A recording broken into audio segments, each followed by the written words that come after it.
Hello guys, कैसे हैं आप लोग। उम्मीद करता हूं कि हमेशा की तरह अच्छे ही होंगे। वो कहते हैं ना कि एक हर्फ तुम हो और एक हर्फ हम हैं। मतलब एक हर्फ तुम हो और एक हर्फ हम हैं, क्यों ना मिलके अल्फाज हो जाए। तो ये मैंने आज ही एक छोटा सा शेर इसलिए बोला क्योंकि हिंदुस्तान की जो सोसाइटी है ये रिलेशन तो बनाने में बहुत ही एक्सपर्ट है। रिलेशन बना लेते हैं, लेकिन रिलेशन बनाने के बाद रिलेशन को लॉन्ग टाइम तक चला नहीं पाते हैं। बनाने में बहुत एक्सपर्ट हैं, लेकिन चलाने में एकदम समझ लीजिए कि ज्यादातर आप जो देख रहे हैं आज डाइवोर्स के केसेस आ रहे हैं और मिसअंडरस्टैंडिंग हो जा रही है मेल फीमेल दोनों में, गर्लफ्रेंड बॉयफ्रेंड दोनों में। तो इन दोनों के बीच में ये जो सारी प्रॉब्लम्स आ रही हैं, इन प्रॉब्लम को शॉर्ट आउट करने के लिए मैंने एक छोटा सा मैसेज आप लोगों तक पहुंचाने की कोशिश की। क्योंकि आज मैं अभी 2-3 दिन पहले मैंने पहला एक बुक पढ़ी थी डेविड डेंडा की, जिनका नाम था the superior man. Superior man से मुराद ये है कि किसी भी रिलेशन को, चाहे बॉयफ्रेंड गर्लफ्रेंड का हो, चाहे हस्बैंड वाइफ का हो, इसको लॉन्ग टर्म तक स्ट्रांग बनाए रखने के लिए, हमेशा की तरह एकदम नया बनाए रखने के लिए हमें क्या करना होगा, लड़कियों को समझना बहुत जरूरी होगा।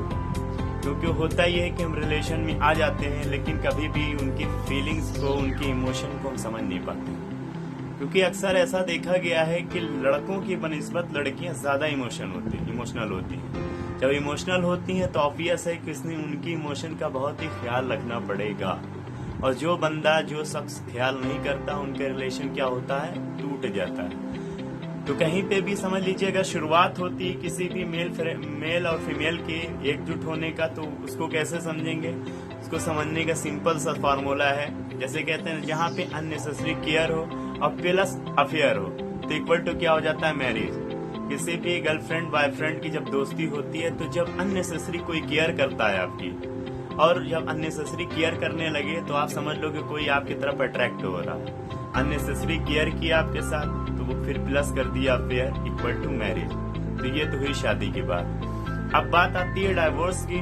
जो रिलेशन अच्छा नहीं हो पाता, अच्छा नहीं बन पाता, कुछ दिन चलता है, उसके बाद फिर क्या होता है कि आप तो ऐसे ही हो, फिर वो आपके ऊपर ब्लेम करती है, आप तो ऐसे हैं। तो ये जो ब्लेमिंग का मसला चलता है कुछ दिन तक, तो पहले क्या पैदा होती है, रिफ्ट होती है। रिफ्ट के बाद फिर कुछ दिन तक स्ट्रगल चलता है, एक दूसरे के बीच में स्ट्रगल चलता रहेगा। फिर उसके बाद लास्ट में होता है ब्लास्ट होगा क्या, अलग अलग हो जाएंगे, डाइवोर्स।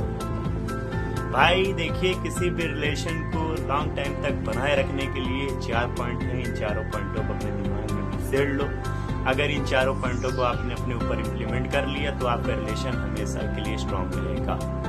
सबसे पहले आते हैं पहले पॉइंट पे। पहला पॉइंट आपको होगा कि हर एक प्रॉब्लम की जिम्मेदार आप हो। मतलब you are responsible for love growth and intimacy दोनों। भाई देखिए, जरूरी नहीं होता है किसी भी लड़की या किसी औरत को बहुत अच्छे खाने के लिए दो, बहुत अच्छे लग्जरियस उसको लाइफ जीने को दो। ये सब कभी वैल्यू नहीं करता एक औरत के लिए। औरत क्या चाहती है, लड़की क्या चाहती है, छोटी छोटी खुशी चाहती है। सपोज आप मैरिड हैं, आप सुबह सुबह ऑफिस चले गए, अगर दोपहर के वक्त आपने एक फोन उठा करके अपनी अहलिया के पास, अपनी वाइफ के पास कॉल कर देते हो, ये बोल देते हो कि भाई देखो ऐसा है कि खाना आपने खाया या नहीं खाया, आप खाना खा लीजिएगा इसलिए मैंने आपको कॉल किया। एक छोटा सा एक्शन आपने लिया, क्या किया, खाली इमोशनल टच दिया। इमोशनल जब टच देते हो तो क्या होता है कि उनके दिलों में आपके लिए इज्जत बढ़ती है, आपका रिलेशन और स्ट्रांग होता है खाली एक छोटे से कॉल करने से। अगर आप इतना कर दें, खाली जहां भी आप रहते हैं छोटी सी आप जिम्मेदारी दिखा दें, आप एक कॉल करेंगे, उनके दिल में क्या होगा, रहम पैदा होगा, मोहब्बत पैदा होगी, तो इससे आपका रिलेशन स्ट्रांग होगा। जरूरी नहीं कि आप जो है उनके लिए बहुत कुछ हर वक्त जो है मतलब सोचो कि भाई जब तक इनको जो है अच्छी साड़ियां नहीं देंगे, अच्छे कपड़े नहीं देंगे, मोबाइल नहीं देंगे, ये नहीं देंगे, इन सब चीजों से कुछ नहीं होता। छोटी छोटी खुशियां होती है। इंटीमेसी की जहाँ पे बात आती है, जरूरी नहीं होता हर लड़की का मिजाज अलग अलग होता है। आप नए एफर्ट करो, हर चीज को नए अंदाज में करो। आप कभी हाथ होल्ड करो, हाथ होल्ड करने के बाद ये बोल दो यार कि you are important for me, Allah ने तुम्हें हमें दिया तो मैं बहुत बड़ा खुदनसीब हूँ जो आप जैसी लड़की मेरी जिंदगी में है। आप इतना बोल के देखो इंटीमेसी आपकी कैसी होती है। सामने वाले को अपने आप को प्रेजेंट करने का मौका दो यार। आप प्रेजेंट देने का मौका नहीं कर देते हो। सेक्सुअल साइकोलॉजी आपको आती नहीं है। जब कोई दोस्त आपको बताने की कोशिश करता है तब आपका ईगो हर्ट हो जाता है, जिसकी वजह से आप वहां भी फेल हो जाते हो। तो ये सब कौन रिस्पॉन्सिबल है इसका रिस्पॉन्सिबल आप है।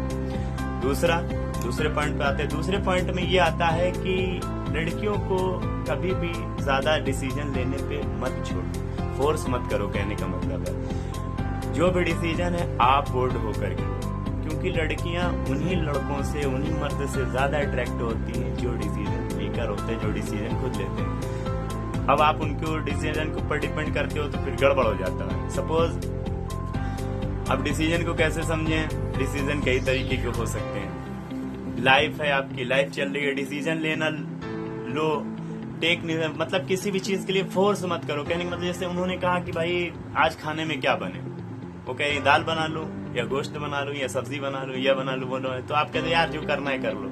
नहीं, ऐसा नहीं। आप अगर उस वक्त प्यार से मुस्कुरा के कहते यार आज आलू अंडे का सालन खाने का मन कर रहा है या आज फला चीज की सब्जी खाने का मन कर रहा है, देखो फिर कितनी खूबसूरती, कितनी एनर्जी के साथ आपके डिसीजन पे वो काम करती है। तो कहने का मतलब आप किसी भी डिसीजन को, फीमेल को कभी फोर्स मत करो, डिसीजन आप हमेशा लो। तीसरे पॉइंट पे आते हैं। तीसरा पॉइंट है पर्पस।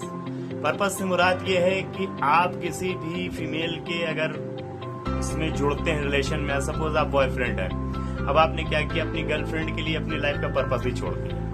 हर वक्त खाली वो सोना, आपने खाना खाया, आपने ये किया, आपने वो किया, आप ये हो वो, ये सब कुछ नहीं यार। अपने पर्पस को भी आगे रखो, आप उनसे बात करो, उनको टाइम दो, लेकिन जब जरूरत समझो कि आपके लिए गोल से क्या है, फ्यूचर पे काम करना है, तो आप पढ़ाई के वक्त पढ़ाई भी करो।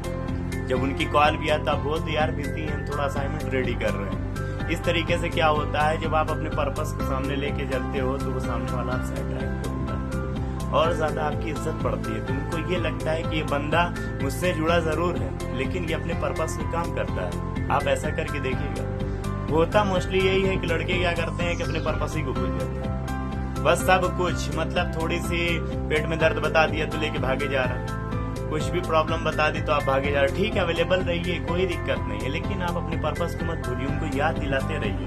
हमेशा उनके हर एक बात पे लबैक मत होइए, रेडी मत होइए। थोड़ा सा कह दिए कि भाई आज ऐसा है कि मेरा ईट आउट करने का मन कर रहा है, बाहर खाने का मन कर रहा है, आप उसको दूसरे तरीके से प्रेजेंट कर दिए, यार आज मेरा मूड नहीं है, चलो ठीक है काम करो, आप चले जाओ और मुझे ये काम है बहुत जरूरी है। जब आप अपना पर्पस दिखाओगे, काम की तरफ फोकस करोगे तो उनको लगेगा यार कि आप कुछ हो, और हर चीज के लिए रेडी हो जाओगे तो उससे क्या होगा, आपकी इमेज खराब होगी भाई। और यही रीजन होता है कि रिलेशन खराब हो जाता है, कुछ दिनों चलता है, फिर उसके बाद एक दूसरे के अंदर बुराइयां निकलने लगती हैं। बुराइयां निकलने का सबसे बड़ा रीजन ये है कि आप अपने पर्पस को भूल करके उनके पीछे 100% दे देते हो। तो आप 100% दो, लेकिन इतना भी नहीं, आप अपने पर्पस को जानो। लास्ट पॉइंट पे आते हैं। लास्ट पॉइंट पे ये कहते हैं ना कि लड़की की ना में भी हाँ होती है। ये बात सही है, ज्यादातर यही पाया गया है कि जब लड़की किसी चीज के लिए, कोई भी लड़का प्रपोज करता है, लड़की ना करती है तो इसका मतलब हिम्मत ना हारे, हाँ भी होती है। लेकिन हर टाइम ऐसा नहीं होता, ऐसा नहीं होता। अगर आप अच्छी अंडरस्टैंडिंग रखते हैं अपनी गर्लफ्रेंड के साथ, सपोज आपने कह दिया आइसक्रीम खाओगे, उसने कह दिया कि नहीं खाना नहीं है, मेरी तबीयत सही नहीं है, तो इसका मतलब ये नहीं कि आप जो उसके लिए पूरा जो है आइसक्रीम का वो बॉक्स ही उठा के ले आओ, लो दे दो खाने के लिए। ऐसा नहीं होता। हर बार लड़कियों के नामे हाँ नहीं होती, उनको ऑब्जर्व करना सीखो। जब आप ऑब्जर्व करना सीख जाओगे, करने लगोगे धीरे धीरे, जब उनकी छोटी छोटी खुशियों का, उनके थोड़े थोड़े जो वर्क ऑफ कंडक्शन है उससे आप जानोगे या जानने की कोशिश करोगे, तब उनको लगेगा कि हाँ यू आर, आप कुछ हो। आप किसी के लिए, मतलब खास तौर से फीमेल के लिए सिर्फ इमोशन का ख्याल रखिए बस। जरूरी नहीं होता है कि हर चीज उनको एक बार कह दिए कि भाई मुझे जो है नए कपड़े चाहिए, तो आप नए कपड़े दो, लेकिन जरूरी नहीं कि एट द टाइम दे दो। उसी नए कपड़े को आप क्या करते हो, सरप्राइज के रूप में दे देते हो। कि आपने कहा कि भाई आपको कपड़े मिल जाएंगे, उन्होंने कहा कि मुझे दिवाली आ रही इसलिए सूट चाहिए, ठीक है दिवाली पे मिल जाएंगे। दिवाली पे नहीं दे पाए किसी वजह से, कोई बात नहीं, लेकिन जैसे ही आपके पास अरेंज हो गया 10-15 दिन के बाद आप अचानक से ला करके अलमीरा के अंदर रख देते हो। फिर उनकी आंखों को बंद करके ले जाते हो अलमीरा के बाद, बोलते हो कि भाई इसको खोलो। जब खोलती है देखती है, अरे इसमें ये ड्रेस कैसे कब आया, भाई मैं आपके लिए ले आया था, उस वक्त नहीं ला पाया था, अब मेरे पास हो गया इसलिए ले आया, क्योंकि मुझे पता है कि तुम मेरे लिए हो, you are important for me. जब इस तरीके से एक्टिविटी करोगे उनको सरप्राइज दोगे तो लड़कियां सरप्राइज बहुत पसंद करती हैं भाई। ये 4 पॉइंट थे। सबसे पहला पॉइंट थे कि आप अपनी रिस्पॉन्सिबिलिटीज को जानिए। दूसरा पॉइंट कि आप जो है डिसीजन मेकर खुद बनिए, उनको फोर्स मत करिए डिसीजन के लिए। तीसरा, आप अपने पर्पस को पहचानिए, पर्पस के साथ काम करिए। जब पर्पस पे काम करेंगे लड़कियां ज्यादा अट्रैक्ट होती हैं। चौथा, कि हर लड़की की ना में हाँ होती है, ये मुश्किल पाया गया है, लेकिन कभी कभी ऐसा भी होता है कि ना का मतलब ना ही होता है। तो एक छोटी सी इंफॉर्मेशन रही। कहते हैं ना, किसी भी रिलेशन को लॉन्ग टाइम के लिए चलाना है अगर, तो उसके लिए क्या करना पड़ेगा, सबसे पहले हमें पहचानना होगा कि आखिर लड़कियां हैं क्या। बड़े बड़े फिलोसफर दुनिया से गुजर गए, उन्होंने बहुत सारी चीजें लिख दी औरतों के बारे में, बहुत चीजें लिखी। लोग जब आप पढ़ेंगे, जब आप इसको और अंदर घुसेंगे, तब आपको जानकारी होगी। वैसे डेविड साहब ने जो बुक बनाई है the superior man, the way of superior man, इस बुक को आप पढ़िएगा, बहुत इंटरेस्टिंग बुक है। अभी मैंने 4 पॉइंट बताए हैं, और भी बहुत सारी चीजें हैं, क्योंकि ज्यादा लंबी करूंगा तो बहुत लंबी वीडियो हो जाएगी, इसलिए आज के लिए इतना ही। उम्मीद करता हूँ कि ये छोटी सी इंफॉर्मेशन आप लोगों तक पहुंची। अगर ये आवाज मेरी गर्ल्स तक पहुंच रही है तो अपने बॉयफ्रेंड को ये वीडियो सेंड करें, और बॉयफ्रेंड है तो अपनी गर्लफ्रेंड को वीडियो सेंड करें। एक दूसरे को करते रहें ताकि एक दूसरे को पता चलता रहे कि कब और कैसे क्या होना चाहिए। तो इमोशनल इंटेलिजेंस पे काम करना है। अगली वीडियो जो मैं बनाऊंगा, सोच रहा हूँ कि इमोशनल इंटेलिजेंस के ऊपर एक कंप्लीट वीडियो बनाऊं, ताकि उससे भी क्लियर हो जाएगा बहुत सारे डाउट। तो आज के लिए इतना ही। Take care, thank you, bye bye.